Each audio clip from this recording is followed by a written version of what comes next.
جب مہینہ ہو گیا نا پورا، اب گھر گئے شام کو، ماں نے کہا پتر مہینہ ہو گیا پیسے لا، اس نے کہا تھا 4 درہم مہینے کے دوں گی، پیسے لا تنخواہ، تو عرض کرنے لگے اماں جی کون سی تنخواہ، میں تو کام پہ جاتا ہی نہیں، وہ کدھر جاتا ہے تو فرمانے لگے میں تو مدرسے میں جاتا ہوں، پڑھنے کے لیے جاتا ہوں۔ ماں کو بڑا غصہ آیا کہ مدرسے پڑھنے چلا جاتا ہے تو کام پہ نہیں جاتا، گھر کا چولہا کدھر سے چلائیں گے، کام کاج کیسے ہوگا؟ اس نے بچے کی ماں نے نا بچے کے ہاتھ سے پکڑا اور لے کے آئی امام اعظم ابو حنیفہ کے مدرسے میں۔ سخت غصہ آ کر کہنے لگے مولوی تجھے سفید داڑھی کا بھی حیا نہ آیا، تو نے میرا بچہ خراب کر دیا، کام پہ جاتا تھا اچھا بھلا، تو نے بہکا کے اپنے پاس بلا لیا، یہاں بٹھا کر اس کو پڑھاتا رہا،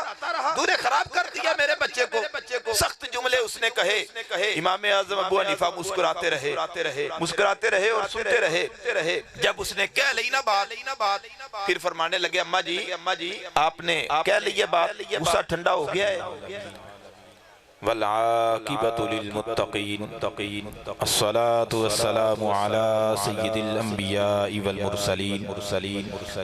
اما بعد فاعوذ باللہ من الشیطان الرجیم، بسم اللہ الرحمن الرحیم۔ اِنَّا نَحْنُ نَزَّلْنَا الذِّكْرَ وَإِنَّا لَهُ لَحَافِظُونَ۔ صدق اللہ مولانا العظیم وصدق رسولہ النبی الکریم الامین۔ ان اللہ وملائکتہ یصلون علی النبی یا ایہا الذین آمنوا صلوا علیہ وسلموا تسلیما۔ الصلاة والسلام علیک یا سیدی یا رسول اللہ وعلی آلک وصحابک یا حبیب اللہ۔ تمام احباب بلند آواز سے حضور کی بارگاہ میں درود و سلام کا نذرانہ پیش کریں۔ الصلاة والسلام علیک یا سیدی یا رسول اللہ وعلی آلک وصحابک یا سیدی یا رحمت للعالمین۔ مولاي صل وسلم دائما ابدا علی حبیبک خیر الخلق کلہم، فإن من جودک الدنیا وضرتها ومن علومک علم اللوح والقلم، فاک النبیین فی خلق وفی خلق ولم یدانوہ فی علم ولا کرم، بلغ العلا بکمالہ کشف الدجا بجمالہ، حسنت جمیع خصالہ، صلو علیہ وآلہ واصحابہ واہل بیتہ وعطرتہ وازواجہ اجمعین۔ بعد از حمد و صلاة سامعین محترم، آج کی یہ پروقار تقریب بسلسلہ دستار بندی ان خوش نصیب حفاظ کرام کے اعزاز میں اور ان کی تعظیم میں رکھی گئی ہے کہ جنہوں نے دین کی طرف رجوع کیا اور قرآن کریم کو اپنے سینوں کے اندر سمایا۔ یہ بڑی خوش نصیبی کی بات ہے۔ کہیں کسی کے اعزاز میں محفلیں ہوتی ہیں، کہیں کسی کے اعزاز میں، اور خوش نصیب خوش قسمت یہ جگہ ہے اور اس میں شامل ہونے والے ہیں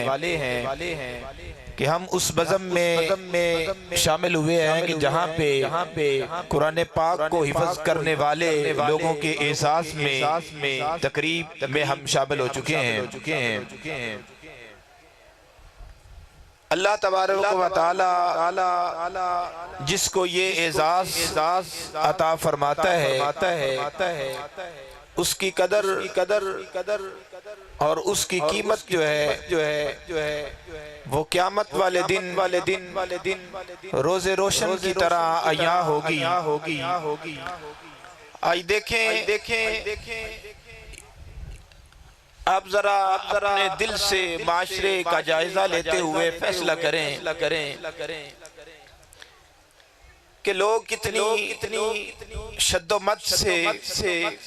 دنیاوی تعلیم کی طرف جاتے ہیں، حرج نہیں ہے، لیکن دین کی تعلیم کو آپ ثانوی نہ سمجھیں، ترجیحی بنیادوں پر دین کی تعلیم ہونی چاہیے۔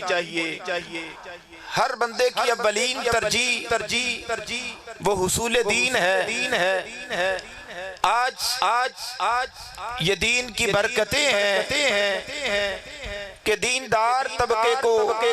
کو اس معاشرے کا ایک ڈی گریڈ طبقہ سمجھے جانے کے باوجود بھی ہر گاؤں میں ہو سکتا ہے کوئی انجینئر نہ ہو، ہر گاؤں میں کوئی ڈاکٹر نہ ہو، کوئی پروفیسر نہ ہو، لیکن یہ حضور کے دین کا کرم ہے کہ ہر گاؤں میں حافظ قرآن ضرور ہو، ہر گاؤں میں حافظ قرآن ضرور ہوگا، حضور کے دین کا خادم ہر جگہ پہ ضرور ہوگا۔ یہ دین کا فیضان ہے۔ ابھی حضرت صاحب حضرت علامہ مولانا قاری صوفی محمد عبد الرزاق نقشبندی دامت برکاتہم العالیہ آپ کو اور اس ادارے کے جتنے اساتذہ کرام ہیں اور اس ادارے کے ساتھ جتنے احباب منسلک ہیں، جس طرح سے بھی تعاون کرتے ہیں، وہ سب مبارکباد کے مستحق ہیں کہ آپ نے جو خرچ کیا ہے، جو اپنا حصہ شامل کیا ہے، جو آپ یاری کی ہے، آج وہ کھیتی پک کر تیار ہو چکی ہے اور اس کا ثمر حاصل کرنے کا وقت جو آپ نے انویسٹ کیا ہے، جو باغ لگایا ہے۔ قبلہ حافظ صاحب ان کے بتا رہے تھے کہ چچا جو ہیں ان کی اہلیہ جن کا وصال ہو گیا، اللہ تعالیٰ ان کو غریق رحمت فرمائے۔ کل ان کا 40ویں کا ختم پاک بھی ہے اور وہ سلسلہ بھی اس میں شامل ہے، اور جتنے احباب ان کے جو کراچی سے تشریف لائے ہیں اور وہاں بیٹھ کر اس ادارے کے ساتھ تعاون کرتے ہیں اور اس کو چلانے میں پیش ہیں، اور یہاں کے لوگ جو بھی اس ادارے کے ساتھ تعاون کرتے ہیں، آپ سمجھیں یہ دنیا کی سمجھ میں آنے والی بات نہیں ہے۔ جب قیامت کا دن ہوگا، جب ان بچوں کو جنہوں نے قرآن پڑھا ہے، جب ان کو تاج پہنائے جائیں گے، ان کے اساتذہ کو بھی پہنائے جائیں گے، ان کے والدین کو بھی پہنائے جائیں گے، اور جنہوں نے ان کے ساتھ تعاون کیا ہے ان کو بھی پہنائے۔ اب دیکھیں اتنا سا تعاون، آپ نے گلی میں گزرتے ایک بچے کو دیکھا پوچھا بھئی کدھر جا رہے ہو؟ اس نے کہا جی میں مدرسے میں قرآن پاک پڑھنے جا رہا ہوں۔ آپ نے صرف اتنا کہہ دیا، اچھا بھئی بیٹا بڑی اچھی بات ہے تم پڑھتے ہو قرآن، صرف اتنا کہہ کر چلے گئے، تمہیں یاد بھی نہ رہا۔ جب قیامت والا دن ہوگا، اللہ فرمائے گا بلا اس کو بھی جس نے تجھے صرف اتنا کہا تھا کہ اچھا کام کرتا ہے تو کامیاب ہو جائے گا، جس نے اتنا کہا تھا اس کو بھی بلا، اس کو بھی جنت میں داخل۔ یہ تو صرف زبان سے صرف اتنی حوصلہ افزائی کر دینا کہ بھئی اچھا کام کرتے ہو، اچھی بات ہے۔ اس زمانے میں جب دین کی طرف کوئی آنے کے لیے نہیں تیار، تم قرآن پڑھ رہے ہو، اچھی بات ہے۔ جب کوئی اتنی بات کرتا ہے اللہ اس کو بھی اجر عطا فرماتا۔ 300 طلباء اس مدرسے میں پڑھتے ہیں اور یہ برکت ہے۔ میں جانتا ہوں کیونکہ یہ میرے کلاس فیلو ہیں، ہم نے مل کر ایک ساتھ پڑھا ہے۔ حافظ صاحب یہ بہت سارے اساتذہ جو ہیں اس مدرسے کے وہ بھی میرے ساتھ پڑھے ہیں۔ اسٹیج پر بہت سے حضرات، علامہ قاری خالد صاحب، علامہ مقبول صاحب، انصر صاحب، علامہ ہدایت اللہ صاحب اور جناب ظفر صاحب، یہ تمام اور علامہ پیر صاحب قبلہ شاہ صاحب حضرت صاحب، یہ سارے میرے بڑے محبت والے ہیں، اور سب سے زیادہ محبت والے وہ ہیں جو قرآن پڑھتے جو قرآن پڑھتے ہیں، سب سے زیادہ محبت کے مستحق وہی لوگ ہیں۔ اور یہ اس مدرسے کا فیضان ہے کہ وہاں جہاں 2-2 4-4 گھر ہیں، چھوٹے کوٹ ہیں، وہاں پر بھی اس مدرسے کا فیضان ہے کہ وہاں پر بھی باقاعدہ جماعت ہوتی ہے، اذان ہوتی ہے، بچے قرآن پاک پڑھتے ہیں۔ یہ اس مدرسے کا فیضان ہے کہ وہاں تک بھی پچھلے سال اب سب بتا رہے تھے کہ 26 بچوں نے مختلف جگہوں پر تراویح میں قرآن پاک سنایا، اور اس سال انشاءاللہ 45 بچے جو ہیں وہ قرآن پاک سنائیں۔ یہ کتنی برکت ہے، یہ تو کام کر رہے ہیں، اور ان لوگوں کو شاید اس کا اندازہ نہیں کہ جو اس مدرسے سے گزرتے ہیں، صرف گزرتے کہتے ہیں کہ یار اچھا کام کر رہے ہیں، بس اتنا کہہ کر گزر جاتے ہیں۔ پھر جو تعاون کرتے ہیں، جو ان کے کھانے کا انتظام کرتے ہیں، جو ان کے جناب کپڑوں کا، ان کی رہائش کا، ان کے ساتھ اساتذہ کی تنخواہوں میں جو حضرات شامل ہوتے ہیں، آپ کو اندازہ نہیں کہ قیامت والے دن اس کا اجر کتنا۔ ابھی آپ سب بتا رہے تھے کہ یہ جگہ یہاں پر 4 کمرے اور تعمیر کرنے کی ضرورت ہے، انشاءاللہ آخر میں اس بارے میں بھی بات کریں گے۔ میں آپ کو صرف اتنا بتاؤں کہ دین کے ساتھ خدمت کرنے کی برکتیں کتنی ہیں۔ حضرت امام ابو محمد رحمت اللہ تعالی علیہ، امام اعظم ابو حنیفہ رحمت اللہ تعالی علیہ کے شاگرد ہیں۔ آپ فرماتے ہیں میں چھوٹا تھا، میرے والد صاحب کا انتقال ہو گیا، میری 3-4 بہنیں تھیں، غربت تھی، کوئی جو ہے وہ انکم کا کوئی ذریعہ نہیں تھا۔ میری ماں نے کہا کہ بیٹا اب گھر بھی کسی طرح سے چلانا ہے، ایسا کر تجھے میں دھوبی کی دکان پر چھوڑ کے آتی ہوں، دھوبی کی دکان پر چھوڑ کے آتی ہوں، تو وہاں پہ کام کیا کر، چلو 2-4 مہینے لگائے گا، کام سیکھ جائے گا، پھر اس کے بعد اپنا کام کرے گا، ہم گھر کا سسٹم چلاتے رہیں گے۔ والدہ نے ہاتھ سے پکڑا اور دھوبی کی دکان پر چھوڑ آئی۔ دھوبی نے کہا جی میں کام بھی سکھا دوں گا، اور تھوڑا بہت خرچہ جو ہے نا وہ مہینے کا 4 درم، مہینے کا 4 درم جو ہے نا وہ بھی اس کو دوں گا۔ والدہ نے کہا جی ٹھیک ہے۔ آپ جس راستے سے گزر کر جاتے تھے نا، راستے میں حضرت امام اعظم ابو حنیفہ کا مدرسہ تھا۔ جب وہ گزرتے نا مدرسے کے سامنے سے، تو مدرسے میں دیکھتے کتنی حسین ہستیاں، کتنے نورانی چہروں والے، پگڑیوں والے، داڑیوں والے بیٹھ کے دین سیکھ رہے ہوتے ہیں، تو دل کرتا یار میں بھی ان کے ساتھ نہ شامل ہو جاؤں۔ پھر دل میں خیال آتا یار ماں نے دھوبی کے پاس بھیجا ہے، روزانہ تھوڑی دیر وہاں رک کے دیکھتے پھر چلے جاتے۔ ایک دن رکے نا، امام اعظم ابو حنیفہ نے بلا لیا، کہا اس بچے کو بلا کے لاؤ، بلا کے لائے، پاس بٹھایا تو فرمانے لگے پتر پڑھنے کو دل کرتا ہے تیرا، پڑھنے کو دل کرتا ہے تیرا۔ کہنے لگے جی پڑھنے کو دل تو کرتا ہے پر کیا کروں، مجبوریاں ہیں، کام پہ جانا ہوتا ہے۔ آپ نے فرمایا چل کوئی گل نہیں، تو آ جایا کر، پڑھا کر۔ اب امام ابو محمد رحمت اللہ تعالی علیہ گھر سے کام کے لیے جاتے اور مدرسے میں پڑھنے آ جا۔ آج کل وہاں پہ سہولتیں بھی اتنی نہیں تھی، سہولتیں اتنی نہیں تھی، کبھی کھانے کو ملا نہ ملا، معاملات ہوئے تو پھر بھی لوگ محبت سے پڑھتے رہے۔ آج ایک چھت کے نیچے سارے علوم جو ہیں وہ حاصل ہوتے ہیں، کھانے کا بہترین انتظام ہوتا ہے، ساری سہولتیں موجود ہیں، پھر بھی بچے مدرسے سے، گھر والے مدرسے پڑھنے کے لیے بھیجے تو پتہ چلتا ہے بچہ تو پھرنے کے لیے گیا ہو۔ آپ فرماتے ہیں ماں میری کام میں بھیجی تھی تو میں پڑھنے جاتا، جب مہینہ ہو گیا نا پورا، اب گھر گئے شام کو، ماں نے کہا پتر مہینہ ہو گیا پیسے لا، اس نے کہا تھا 4 درم مہینے کے دوں گی، پیسے لا تنخواہ تو عرض کرنے لگے اماں جی کون سی تنخواہ میں تو کام پہ جاتا ہی نہیں وہ کدھر جاتا ہے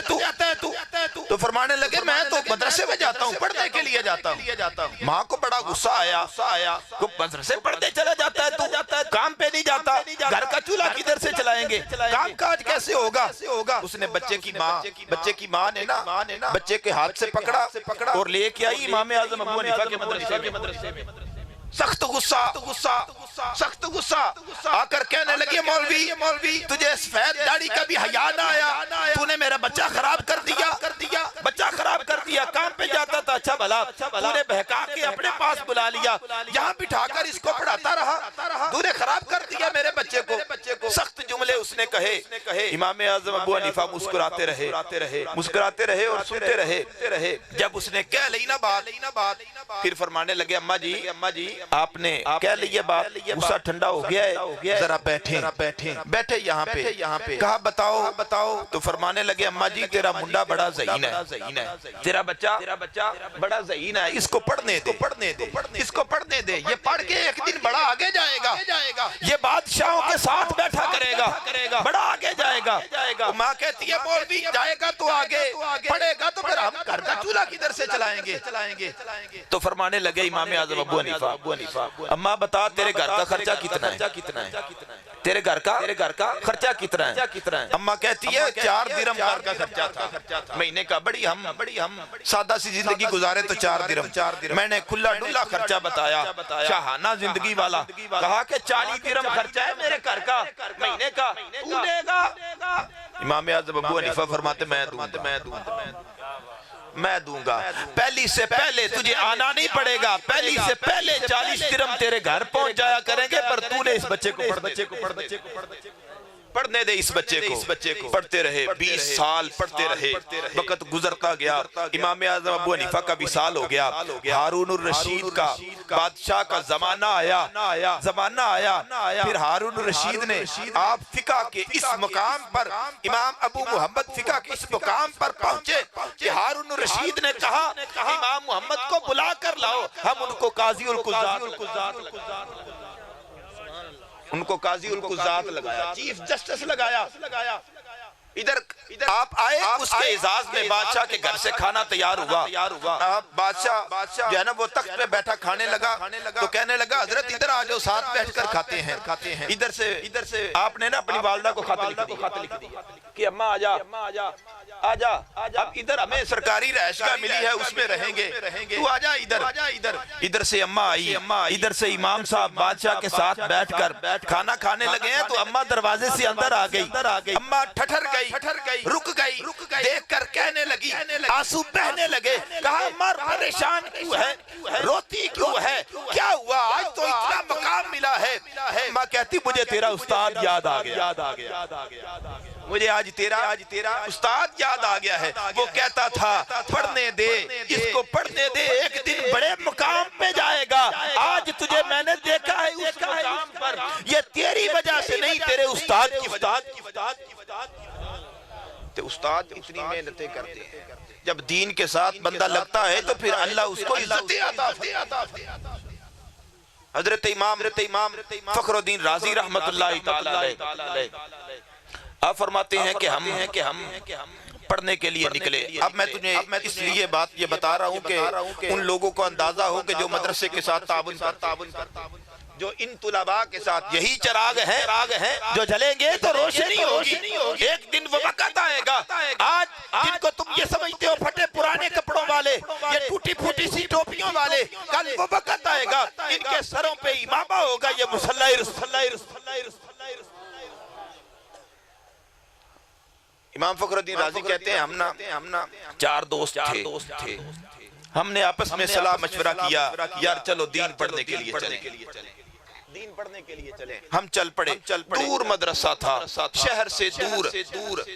کہا ہم وہاں چلے گئے تھوڑے بہت پیسے کھانے کا سامان چیزیں بستر ہم نے باندھ لیا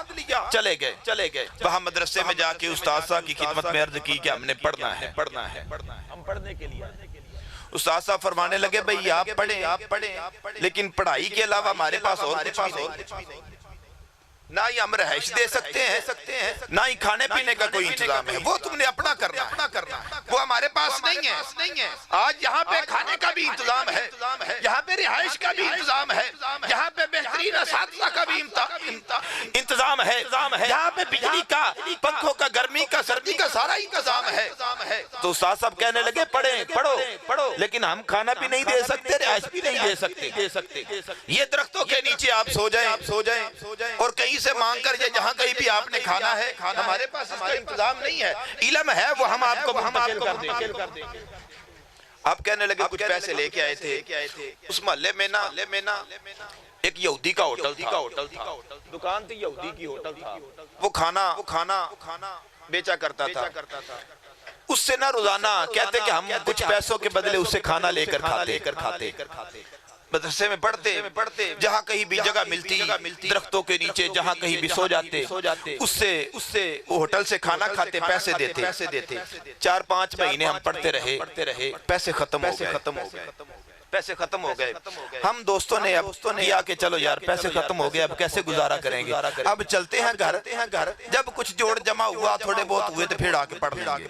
سب نے بستر اٹھائے، مونڈے پہ رکھے، اپنا سامان باندھا اور چلنے لگے۔ جب وہ یہودی کی دکان کے سامنے سے گزرے نا تو 6 مہینے کھانا کھایا تھا، کچھ تو تعلقات ہو جاتے ہیں، واقفیت ہو جاتی ہے۔ وہ کہتا رکو بھائی، رکو، کدھر؟ کہا بھائی بس جا رہے ہیں گھر پہ، اور تم تو کہتے تھے ہم پڑھنے کے لیے آئے ہیں، پڑھ لیا۔ وہ کہنے لگے جناب پیسے تھے ہمارے پاس، اتنی دیر پڑھتے رہے، کھانا کھاتے رہے، پیسے ختم ہو گئے ہیں، روٹی کھانے کے اب پیسے نہیں ہیں، اب ہم جا رہے ہیں واپس۔ اس نے کہا واپس نہ جاؤ، ایسا کرو تم کھانا کھا لیا کرو، تو میں تمہارا نا کھاتا بنا دیتا، ادھار کھا لیا کرو۔ جب تم پڑھ جاؤ گے، کچھ قابل ہو جاؤ گے، جب تمہیں پیسے آنے لگیں گے، اگر ہوں گے تو وہ مجھے دے دینا، تم پڑھتے رہو، کھانا میں دیتا رہوں گا۔ انہوں نے کہا جی ٹھیک ہے، اس سے بڑی کون سی بات ہے۔ ایک دن وقت آیا، پڑھ گئے، استاد صاحب نے ماتھے پہ چوم کر کہا جاؤ، دنیا میں جہاں بھی جاؤ گے اسلام کے نام کے جھنڈے لگاتے جاؤ گے۔ اب وہ مدرسے سے نکلے تو جاتے سارے دوست کہنے لگے یار نہ پیسے تو نہیں ہیں ابھی تو ہم نے جانا ہے، کہیں جا کے کچھ کریں گے، کسی سے پیسے آئیں گے پھر اس کو دیں گے، چلو جاتے پوچھے تو صحیح نہ کھاتا کتنا بنا ہے۔ اب پوچھنے کے لیے گئے نا تو وہ دکان پہ نہیں تھا، لوگوں سے پوچھا بھئی یہ کدھر ہے؟ انہوں نے کہا یہ مسجد میں نماز پڑھنے کے لیے گیا۔ حیران ہو گئے، بڑی عجیب بات ہے، یہ تو یہودی ہے، یہ نماز پڑھنے کیسے گیا؟ تھوڑی دیر ہوئی تو آ گیا، کہنے لگے یہودی تھے، کھاتا ہمارا دکھا، تو یہودی تھا، نماز پڑھنے کیسے چلا گیا؟ وہ کہنے لگا رات کو جب تم سو گئے ہم بھی سو گئے، جب خواب آئی میرے مصطفیٰ تشریف لائے، سو گئے تو قسمت جاگ پڑی، حضور تشریف لائے، حضور آئے، حضور نے فرمایا او بتا میرے غلاموں کا کھاتا کون سا ہے، میرے مدرسے کے دین کے طالب علموں کا کھاتا کون سا ہے؟ میں نے کہا جناب میں نے بنایا ہی نہیں، ویسے ہی کہا تھا کہ چلو پڑھتے رہیں گے، کھاتے رہیں، اتنے لوگوں سے پیسے لیتے ہیں، ان دین کے طالب علموں سے نہ بھی لیں گے تو کوئی بات نہیں، میں نے بنایا ہی نہیں۔ حضور نے فرمایا تو نے میرے دین کے طالب علموں کا کھاتا نہیں بنایا، جہاں ہم نے تیرا کھاتا۔ نعرہ تکبیر، اللہ اکبر، نعرہ رسالت، یا رسول اللہ، حیدری، یا الہی، تاجدار ختم نبوت، زندہ باد، تاجدار ختم نبوت، زندہ باد۔ ہم نے تیرا کھاتا نہیں بنایا، تو نے میرے مدرسے کے طالب علموں کا کھاتا نہیں نہ بنایا، کتنے پیسے انہوں نے کھائے ہیں، کتنی روٹیاں کھائی ہیں، تو نے نہیں لکھا، ہم کیوں تیرا لکھیں؟ جب ہم نے بھی تیرا صاف کیا، کہنے لگا تم نے کسی مولوی سے بیٹھ کے پڑھا ہے، کسی عالم سے بیٹھ کے پڑھا ہے، میں نے محمد الرسول اللہ سے بیٹھ کے پڑھا ہے، لا الہ الا اللہ محمد الرسول۔ کلمہ پڑھا کے گئے ہیں، اگر یہودی ہو وہ دین کے طالب علموں کے ساتھ پیار کرے، محبت کرے، ان کے کھانے کا انتظام کرے، ان کے پڑھنے میں تعاون کرے، اس کو فیض ملے، تو جو پہلے ہی مسلمان ہو، حضور کا غلام ہو، وہ دین کے طالب ان کو اللہ اجر عطا فرمائے گا۔ یہ اتنی برکتیں، اتنی رونقیں، آپ دیکھیں یہ چہرے سر پہ پگڑیاں باندھی ہیں، کچھ بچے اتنے جو ہے وہ کام کاج پہ لگے ہوئے ہیں، وہ اگر کوئی نہیں دے سکتے نا آپ کسی کو کھانا، یہ ہمارے مدرسے حاضر ہیں جو بچوں کو پڑھا نہیں سکتے، اسکول کے خرچے نہیں اٹھا سکتے، کھانے کا انتظام نہیں ان کا کر سکتے، وہ ہمیں دیں، یہاں مدرسے میں چھوڑیں، ہم ان کی تربیت بھی کریں گے، پرورش بھی کریں گے، ان کے کھانے کا کپڑے کا انتظام بھی کریں گے۔ یہ رسول اللہ کا دین ہے، یہ اسی لیے ہے، اور یہ سب کے تعاون سے جو چل رہا ہے، اتنے بچوں کی پرورش ہو رہی ہے، یہاں کفالت ہو رہی ہے، دین منتقل کیا جا رہا ہے، قرآن کے حافظ بنائے جا رہے ہیں، یہ قیامت والا دین ان کو اللہ تعالیٰ اجر عظیم عطا فرمائے۔ یہ افسا فرما رہے تھے کہ یہ یہاں پہ 4 کمرے بنانے ہیں، اس کی ضرورت ہے، جگہ تنگ پڑ گئی ہے، ماشاءاللہ یہ ان کی محنت کا نتیجہ ہے کہ لوگ جوک در جوک دین سیکھنے کے لیے آ رہے ہیں۔ جب اتنی دین سیکھنے کے لیے آ رہے ہیں، ہمیں پتا ہوتا ہے نا گھر میں پتا ہوتا ہے 2 کمروں کا مکان ہے، 3 بیٹے ہیں اور خود بھی رہنا ہے، ایک بیٹے کی شادی کرنی ہے، کمرہ نیا بنانا، کمرہ جی نیا کمرہ بنائے، بیٹے کی شادی کرنی، کہاں رہیں گے؟ انتظام پورا ہونا چاہیے۔ تو جب یہاں پہ آپ دیکھیں دین کا کام آپ کر رہے ہیں تو آپ کو اندازہ ہونا چاہیے، آپ کو سمجھ ہونی چاہیے کہ لوگ جس قدر آ رہے ہیں آپ اتنا وسیع ہوتے جائیں، دین کے لیے وسیع ہوتے جائیں، یہ تعداد زیادہ ہو گئی ہے، یہ اللہ کا کرم ہے، اور بھی زیادہ ہوتی جائے، دین کی طرف لوگ آتے جائیں، اور ہمیں اللہ ہمت دے، ہم اس کا جو ہے وہ ضابطہ بناتے جائیں، اس کو وسیع کرتے جائیں۔ جو انتظامیہ ہے، جو اس ادارے کے ساتھ تعاون کرنے والے ہیں، صرف اچھے لفظوں کے ساتھ تعاون کرتے ہیں، ان کی بھی بڑی قسمت ہے۔ جو مال کے ساتھ تعاون کرتے ہیں، جو جہاں پہ گندم کا انتظام کرتے ہیں، بچوں کے کھانے کا انتظام کرتے ہیں، اب یقیناً یہ جو کام کہہ رہے ہیں نا صاحب ہم نے شروع کرنا ہے، یہ یہاں پہ کمرے بنانے ہیں، مجھے لگتا ہے یقین ہے انشاءاللہ کسی محفل میں اس کا انتظام ہو جائے گا۔ اسی محفل میں اتنے بندے یہاں پہ موجود ہیں، اتنے دل والے اور اتنا جناب دین کے ساتھ محبت کرنے والے، آج ابھی یہاں پہ اعلانات ہوں گے، بہت سارے مجھے دوست ایسے لگتا ہے کہ یہاں پہ موجود ہیں جو اعلانات کریں گے کہ انشاءاللہ اس کا انتظام جو ہے وہ اسی محفل میں ہوگا انشاءاللہ۔ تو آپ تمام احباب جوک در جوک اس مدرسے کے ساتھ تعاون کرتے رہیں، جو مال کے ساتھ تعاون کرتا ہے وہ بھی کرتا رہے،